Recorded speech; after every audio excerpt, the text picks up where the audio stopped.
இந்த கதை பிடித்திருந்தால் ஒரு லைக் அண்ட் சப்ஸ்கிரைப் செய்யுங்கள்.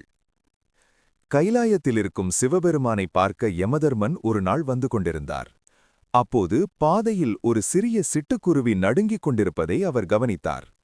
அதை பார்த்த யமதர்மன் சிறிது சிரித்துக்கொண்டு அமைதியாக தனது வழியில் சென்றார். அந்த நேரத்தில் அங்கே இருந்த ஒரு பெரிய கழுகு யமதர்மன் அந்த சிட்டுக்குருவியை பார்த்ததை கவனித்தது. ஏதோ ஆபத்திருக்கிறதோ என்று நினைத்து அந்த சிட்டுக்குருவியை காப்பாற்ற வேண்டும் என்று முடிவு செய்தது. உடனே அதை தூக்கிக் கொண்டு தூரத்தில் இருக்கும் ஒரு மரத்தின் பொந்தில் பாதுகாப்பாக வைத்துவிட்டது. சிறிது நேரம் கழித்து யமதர்மன் அந்த கழுகை பார்த்து சிரித்தார். அட முட்டாள் கழுகே, அந்த சிட்டுக்குருவி இன்று அந்த மரப்பொந்தில்தான் இறக்க வேண்டும் என்று விதி எழுதப்பட்டுள்ளது. நான் அதை எப்படி அங்கே கொண்டு செல்வேன் என்று யோசித்துக் கொண்டிருந்தேன். ஆனால் நீயே அதை அங்கே கொண்டு வைத்து விட்டாய் என்றார்.